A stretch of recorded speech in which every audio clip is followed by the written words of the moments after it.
un año y medio. Un año y medio me tomó hacer el siguiente libro.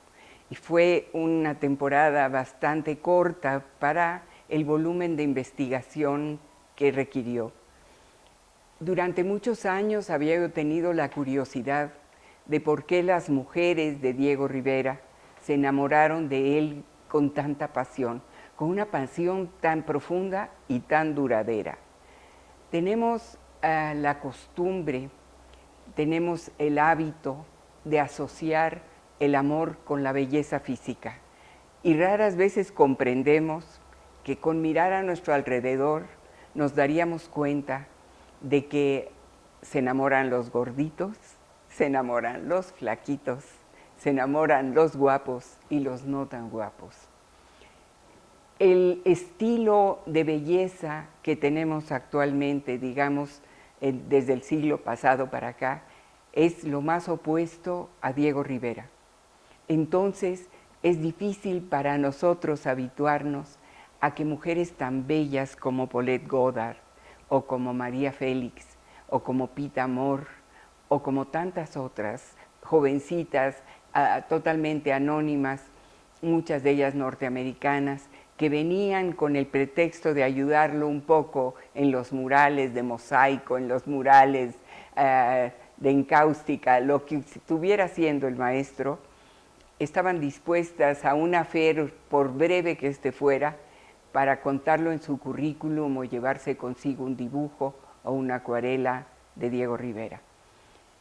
No es comprensible, pero es menos comprensible el amor profundo que tuvieron estas 7 mujeres que decidí escoger y dedicarme a ellas para hacerlas conocer en un libro. El libro se llama ya Heridas, y calculo que estará disponible en todas las bibliotecas y en todas las tiendas y en todas las librerías a mi alcance al principio de septiembre de este 2018. Escogí a la primera, Angelina Beloff, las fui llevando cronológicamente y esto era indispensable porque muchas de ellas coinciden en el tiempo. Es decir, mientras Diego Rivera estaba llevando una relación profunda y emotiva con una de ellas, tenía como amante a la segunda o a la tercera. Entonces, Angelina Beloff se traslapa con otra rusa, también habitante de París, como fue Angelina Beloff en el tiempo, en los 10 años que convivió con Diego Rivera. Marevna Vorobiev es la segunda mujer, digamos, de Diego Rivera, y con ambas tiene un hijo con cada una. Un hijo varón, el único hijo varón que Diego Rivera tuvo en su vida, con la primera, con Angelina Beloff. Este niño muere a los 14 meses. Y con Marevna tiene una hija a la que Diego Rivera nunca reconoce, que se llamó Marica. Y Marica porque su padre biológico, Diego Rivera, decidió que así se llamara. Pero le da una opción a Marevna. Le puedes poner Marica o Maricona. Gracias a Dios escogieron Marica. Pero era una mujer alta, muy fuerte, muy parecida a su padre Diego Rivera, y que mantuvo en ausencia una presencia física de su padre toda la vida. Diego Rivera las abandona a ambas en París y se viene a México, y ahí nos encontramos con las siguientes.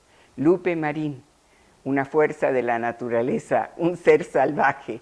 Diego Rivera no estaba preparado, ni siquiera con sus aventuras anteriores, a la avalancha que se le vino encima con Lupe Marín. Tienen una relación de violencia tremenda que llega a los golpes y a los arrastres del cabello y a las mordidas y a presentarse él en los murales con las huellas de los golpes que había tenido con su entonces esposa por una ceremonia religiosa únicamente. Y estando con ella se presenta una relación que, según Lupe Marín, es lo que acaba con el matrimonio, con una belleza también y una mujer encantadora, una mujer súper atractiva, que fue la fotógrafa Tina Modotti. Cuando estas relaciones terminan, No hay un traslape con otra mujer porque Diego Rivera se va a Rusia, pero a su regreso de Rusia encuentra a una muchachita 20 años menor que él, una muchachita con problemas muy graves de salud y que acaba de pasar por un grave accidente de tránsito que la mantuvo aislada durante varias semanas y llegaron a meses, que se llamó Frida Kahlo. Y esta es la siguiente esposa de Diego Rivera, el personaje dentro del libro más conocido por todos nosotros, porque tiene una fama independiente de ser esposa de Diego Rivera, gracias a su talento, gracias a la trayectoria como artista, que no solo abarca a México, sino que es un personaje internacional. Estando casado con Frida Kahlo, se presenta la siguiente de los personajes a los que aludo en el libro, que es la hermana biológica de Frida Kahlo, Cristina Kahlo, que entabla con Diego Rivera un amaciato. Diego Rivera le pone un departamento y se la lleva a vivir con él, estando casado con Frida Kahlo. Aparentemente fue el golpe más duro a la relación de Frida con Diego, y desde luego de Frida con su hermana preferida, su cómplice, su compañera de toda la vida, su casi gemela, porque es solamente 11 meses más chica que Frida Kahlo, muy distintas físicamente, y Cristina, una mujer incondicional de Frida Kahlo. La relación entre ambas, como la relación con Diego Rivera, se restaura, y el matrimonio continúa hasta tener 25 años de casados. Hay un divorcio intermedio, pero no por culpa de la relación con Cristina Kahlo, sino muy probablemente por culpa de la relación de Diego Rivera con Paulette Goddard. Y hay que tomar en cuenta también las múltiples infidelidades de Frida Kahlo que venían concomitantemente en el tiempo. Pasada Cristina, y también dentro de la temporada, los 25 años de matrimonio con Frida Kahlo, se presenta un personaje maravilloso, una mujer bellísima, quizá la mujer más bella que ha dado México, que fue María Félix. El caso de María Félix es muy especial. Mi intención ha sido siempre en esta investigación ser profundamente precisa. Si estos personajes aparecen en las páginas, aparecen con los datos precisos del sitio donde nacieron, siempre y cuando sea posible los datos precisos del registro, en el registro civil, de su nacimiento, de su muerte, del sitio en donde están enterradas o donde se conservan sus restos. Todo esto son cuestiones de precisión. El libro no se encamina a la imaginación, no tiene tintes de novela, no hay diálogos, son invariablemente el tipo de registro que hago yo en mis libros, que es un registro muy puntual y en el que pretendo, sobre todo en este caso, apoyarme en la historia infantil y juvenil de estas mujeres para explicarme, para tratar de comprender yo misma y que comprendan mis lectores el porqué de la reacción de sumisión absoluta, de servidumbre absoluta que estas mujeres tuvieron hacia Diego Rivera. Y cómo les fue, por eso el libro se llama Heridas.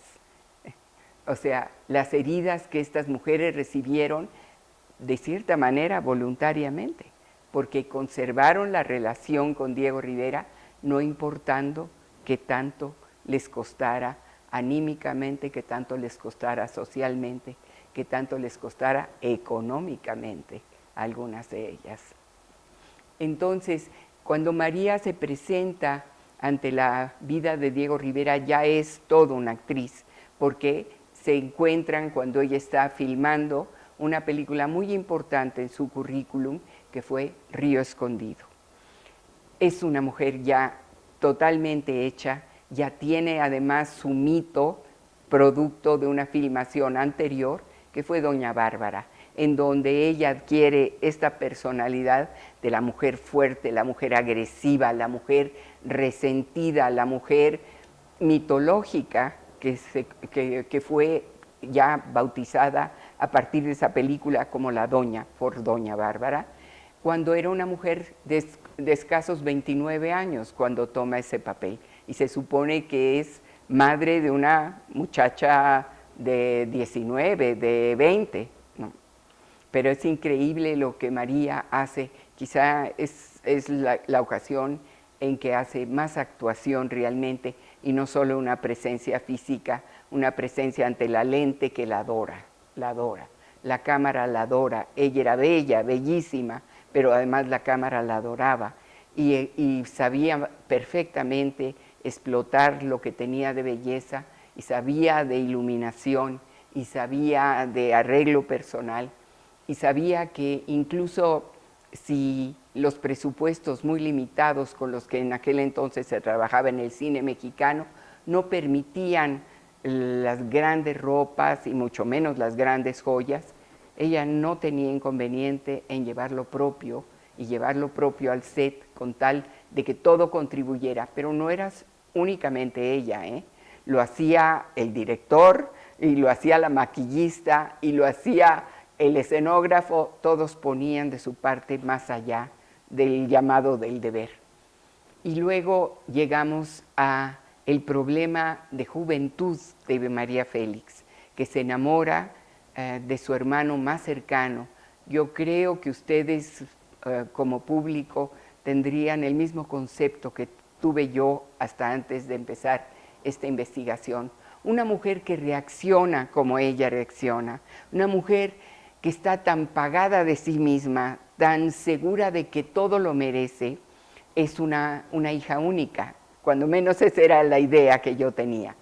Ella fue una de 12 y su hermano más cercano, 2 años mayor que ella, José Pablo, llamado exclusivamente Pablo, es el objeto inicial del amor de María Félix. Cuando sus padres se dan cuenta de que la relación entre estas dos criaturas dentro de las 12 que estaban criando no tienen una relación propiamente de hermanos, el papá toma la decisión muy clásica de esos años, tiene desde los años 20, es el año 1929, Pablo tiene 17 años y María tiene 15, pero 15 muy bien llevados, 15 de una muchacha con un gran cuerpo, como lo tendrá siempre, con una cintura maravillosa que conservó hasta que se murió, con sus sacrificios, con su disciplina.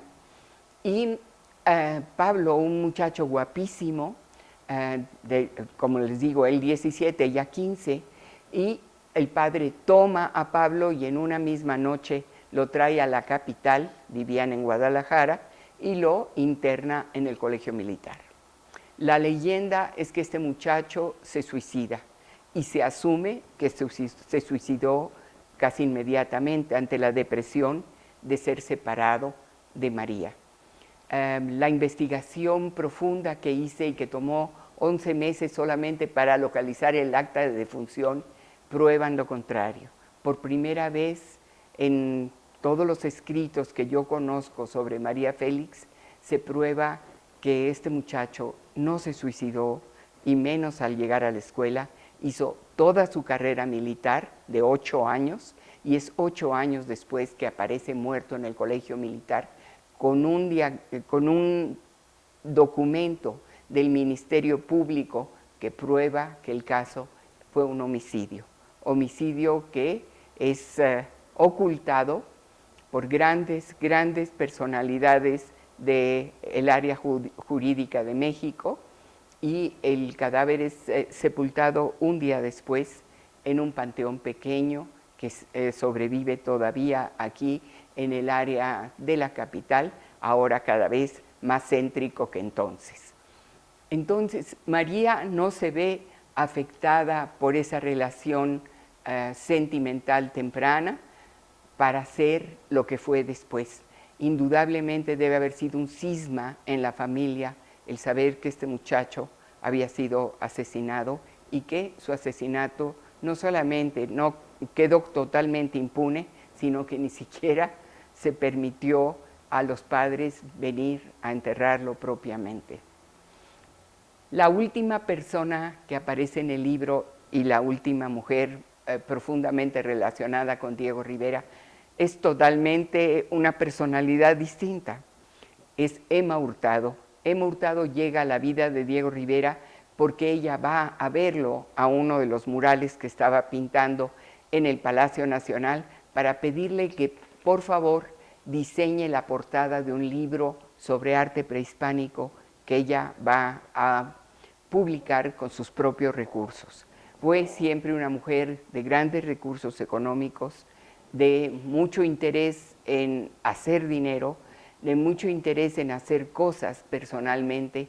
Editaba una revista de turismo que era sumamente exitosa en México y sobre ella desde luego vendía publicidad y viajaba a los Estados Unidos para obtener publicidad para su revista, para obtener que se incrementara el turismo hacia nuestra ciudad, presentando en el sur de los Estados Unidos a través de su revista estudios sobre arte prehispánico, sobre arte colonial, sobre atractivos turísticos como Xochimilco, como el centro histórico de nuestra ciudad, presentarles incluso la gastronomía en un tiempo, estamos hablando por ahí de los años 30, que es increíble porque nadie le tomaba un interés a este tema, con la mira de que sea un atractivo para personas extranjeras. Pensábase entonces que la gastronomía era interesante y atractiva y sabrosa para nosotros, pero quizá no para el paladar del extranjero. El chile era un impedimento, ¿no? Y el chile es un condimento que permea la casi totalidad de nuestra cocina. Y ahora es muy común irte a un restaurante norteamericano, no solo en el sur, en todos los Estados Unidos, y encontrar que la carta dice en español huevos a la mexicana, ¿no? O huevos rancheros, y que el público extranjero sabe a qué se refiere eso y qué puede esperar de ello, ¿no? Quizá modifican un poco el contenido de chile para no agraviar a un paladar no acostumbrado. Emma Hurtado permanece con Diego Rivera a lo largo de 10 años y los últimos 2 es su esposa legal, su esposa por un documento civil, y es quien se encarga de ayudarlo a salir de sus deudas, a hacer acopio de dinero con un fin único, que es lo único que quería hacer Diego Rivera antes de morir, y era construir un museo en donde pudiera coleccionar y exhibir hacia el público toda su colección prehispánica, que era básicamente piezas de barro. Y ese lugar tenía un nombre y se llamaba Anahuacalli ya desde antes de construirse, y para él Diego Rivera, y con la ayuda de Emma Hurtado, después con la ayuda de la señora Dolores Olmedo y la ayuda de otras personas que fueron muy generosas al hacer realidad el sueño de Diego Rivera años después de que él había muerto. O sea, conservaron su ilusión, un poco ayudados con el amor intenso que su hija Ruth Rivera Marín, que era arquitecto, puso, y las amistades como el arquitecto Gorman y la señora Dolores Olmedo hicieron realidad ese museo al que acuden, ya muerto Diego Rivera, varias de las mujeres que estudio en este libro para tributarle un homenaje y celebrar que se llevó a cabo el sueño de Diego Rivera. O sea, es increíble el amor que estas mujeres le tuvieron, estoy incluyendo también el amor filial de sus 2 hijas, fruto de su matrimonio con Lupe Marín. Una de ellas vive todavía, Guadalupe Rivera Marín, una senadora, una mujer representante de México, una mujer culta y una mujer combatiente en rumbos distintos de su padre, no en la izquierda total de México, pero una mujer que ama mucho su país, fruto, no, sin duda, del amor que vio que su padre le tuvo a México. Creo que van a descubrir, como descubrí yo un sinfín de delicadezas que el maestro tuvo durante su vida. Él, como Frida Kahlo, fueron personas muy generosas, fueron personas llenas de intereses, fueron personas llenas de vida. Creo que la parte más triste y dolorosa que encontré dentro de esta investigación fue el efecto de la muerte de Frida Kahlo en su hermana Cristina. Una hermana que había vivido desde que nació, y de veras, desde que nació, para el servicio de su hermana ligeramente mayor, 11 meses, como les decía, mayor. Cristina se queda en su casa 3 años porque su hermana Frida no puede caminar como una niña normal, afectada como está por el síndrome de espina bífida. Entonces, hasta que su hermana Frida puede acudir caminando o permanecer caminando durante el día en la escuela de parvulitos, entonces va Cristina también. Y de ahí en adelante no hace más que seguirla. Y de ahí en adelante su vida entera está dedicada a Frida Kahlo. Atendía a sus 2 hijos y se encaminaba a la casa de Frida muy cercana. En muchos años vivió incluso en la misma Casa Azul, pero no coincidió con Frida Kahlo viviendo en la Casa Azul. Cuando Frida estaba fuera, cuando Frida vivió en los estudios de Altavista, entonces Cristina habitó la casa llamada ahora Casa Azul. Pero después tuvo una casa que Diego Rivera le compró muy cercana, en la calle de Aguayo, en donde viven todavía sus nietas, y es de allí que va continuamente a la Casa Azul para ayudar a vestir a Frida, ayudarla a bañar, ayudarla a peinarse, ayudarla a decorarse, servirle de chofer, llevarla donde quiera que ella fuera y estar cerca, pero en segundo término. Frida era la principal, Frida era la que tenía todas las luces sobre sí, Frida era la interesante, Cristina era la compañera.